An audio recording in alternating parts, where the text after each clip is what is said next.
आज हम करेंगे अपनी नेक्स्ट थ्योरम, लिवैलिस थ्योरम। लिवैलिस थ्योरम क्या है? Statement every bounded entire function is constant. अब देखो, बाउंडेड फंक्शन भी पता है, मैंने बताए हुए हैं। इंटायर फंक्शन ऐसे बताए हुए हैं कि इंटायर फंक्शन वो होता है जब हमारे पूरे कंटूर के अंदर क्या हो, जो फंक्शन है हर पॉइंट पे क्या हो, डिफरेंशिएबल हो, तो उसको हम क्या कहते हैं?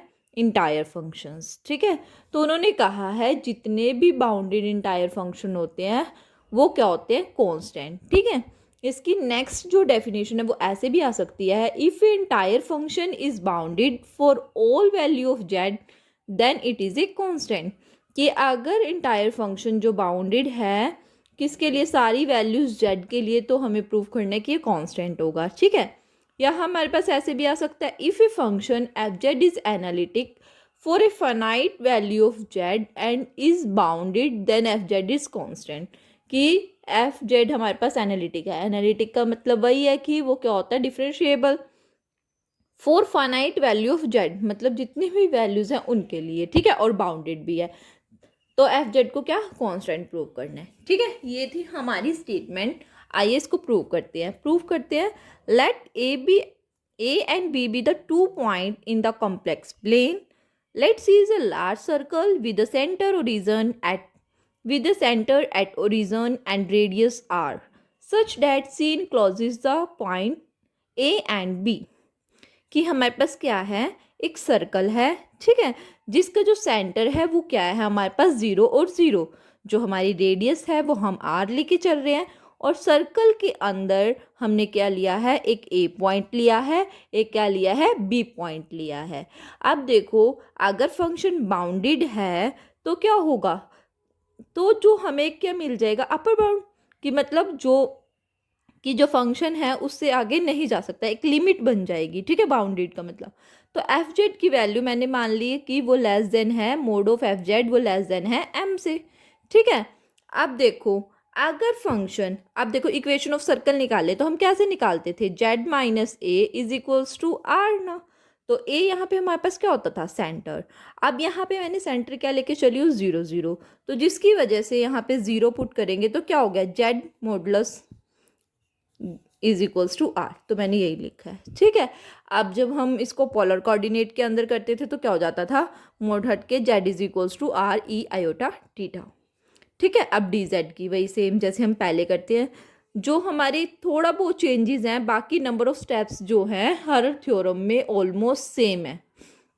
अब डी जेड निकाला तो are E iota theta I iota D theta हो जाएगा।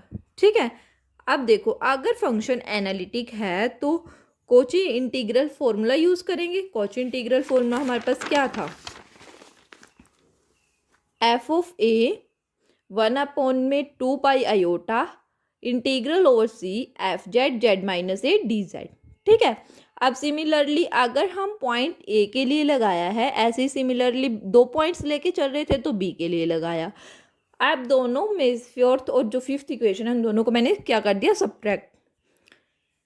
ठीक है, अब सब्ट्रैक्ट किया जैसे पहले करते थे हम, वैसे ही सेम एफ जेड मैंने दोनों में से कॉमन लिया, अंदर आ गया 1/जेड माइनस ए माइनस जेड/बी। अब यही 1/2 आयोटा एफ जेड। अब देखो, इसका एलसीएम लिया मैंने, एलसीएम लेने पे ऊपर रह जाएगा ए माइनस बी और नीचे Z minus A Z minus B. अब देखो नेक्स्ट क्या करना है हमें? अब ए माइनस बी को मैंने बाहर लिख लिया, कंटूर में क्या आ गया? Integral over contour f Z z by a z Z minus B D Z. ठीक है, अब दोनों साइड क्या करना है? मोड अप्लाई करना है। अब मोड की डेफिनेशन से क्या हो जाएगा? हमें पता है ना, ये मोड की क्या होती थी? एक्स प्लस वाई होता था, वो लेस देन हो जाता था एक्स, ये वाली चीज़ मोड ऑफ दिस। तो मैंने इसको ये क्या है, इसको अलग अलग करके लिख लिया मोड को।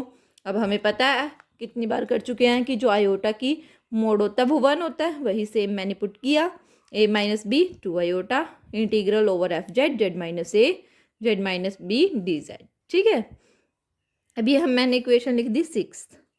अब देखो, जैसे ही हमने ये वाली होती है ना property, z plus a is less than z plus b, ऐसे ही एक और प्रॉपर्टी होती है कि mod of x mod of y, इसका होल मोड क्या होता है? ग्रेटर होता है किसके? जेड, सॉरी लेस होता है ऐसे। x माइनस वाई से, ये वाली होती है। ये वाली प्रॉपर्टी हमने 12th में यूज़ की थी, वही हम यहाँ पे यूज़ करेंगे। जो z माइनस ए है वो क्या हो जाएगा, ग्रेटर हो जाएगा किससे, mode of z mode minus A mode. ठीक है, ऐसे ही z माइनस बी के लिए करेंगे। अब यहाँ पे हम क्या कर देंगे, वैल्यूज़ पुट कर देंगे। वैल्यूज़ पुट करने पे हमारे पास, सॉरी यहाँ पे हमें क्या चाहिए, 1 में z माइनस ए का मोड चाहिए। तो मैंने इसको पहले क्या कर दिया, पहले दोनों को देखो, एक मिनट, अगर मैं देखो ऐसे करूँ, ये चीज़ है ना। अब मैंने इसको, अगर हम रेसिप्रोकल करते हैं, हमें क्या पता है, रेसिप्रोकल करते हैं जो साइन होता है वो क्या हो जाता है, उल्टा। तो ये ऐसे हो जाएगा, ठीक है, ऐसे हो जाएगा ये वाला साइन। तो यही मैंने यहाँ पे लिखा हुआ है। ठीक है, अब उसमें वैल्यूज़ पुट कर दी, जो z माइनस ए की जगह ये वाली और उसके ये। अब देखो हमें डी जेड की वैल्यू भी पता थी, इसकी वैल्यू भी पता है, मोड जेड की, आर लेके चल रहे थे, ए को एज इट इज़ रखा, इसकी वैल्यू भी पता है और इसको एज इट इज़ रखा, वैल्यूज़ पुट कर दी। अब हमें जो पता था कि जो फंक्शन था वो बाउंडेड था, हम लेके चले थे, और वो लेस देन m था, ये वाली वैल्यू लेके चले थे ना। अब वहाँ पे एफ जेड की जगह हमने क्या लिख दिया, लेस देन m।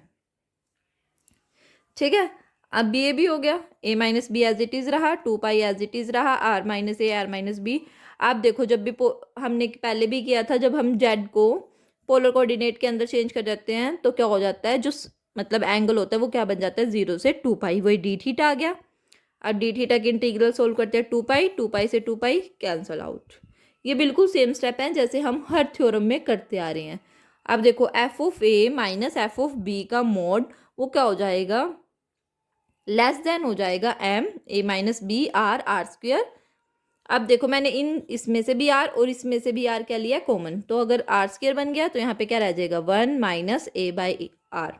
ऐसे इसमें से r कॉमन लेंगे तो यहाँ 1 माइनस बी बाई आर, वही सेम चीज़। अब एक r से एक r कैंसिल, यहाँ पे रह गया हमारे पास r। ठीक है, अगर अब मैं देखो जो r है उसको क्या कर दूँ, इन्फिनिटी पे टेंड कर दूँ, तो जो हमारी फंक्शन की वैल्यू है, देखो अब मैं r टेंड करूँगी इन्फिनिटी को, तो 1/r मतलब 1/इन्फिनिटी क्या हो जाएगा, 0 ना। तो यहाँ पे ये देखो 1/इन्फिनिटी क्या हो गया, 0। तो ये फंक्शन क्या बन गया, 0। ठीक है, 0 बन गया। अब देखो f of a minus f of b is equals to 0, मतलब फंक्शन की वैल्यू ए पे और फंक्शन की वैल्यू बी पे क्या हो गई, सेम आ गई। इसका मतलब क्या हो गया, जो हमें प्रूव करना था कि मतलब ए और बी हम आर्बिट्रेरी पॉइंट लेके चले हैं, तो एफ जेड क्या है, कांस्टेंट है, मतलब हर एक पॉइंट पे जो वैल्यू है वो हमें सेम मिल रही है। ठीक है, यही हमें क्या करना था, प्रूव करना था, किसके अंदर, लुविल थ्योरम के अंदर। ठीक है, लिवेलिस थ्योरम के अंदर ये हमें क्या करना था, प्रूव करना था। आई होप आपको ये थ्योरम समझ आई होगी। फिर भी अगर कोई डाउट हो तो कमेंट कर देना। Thank you.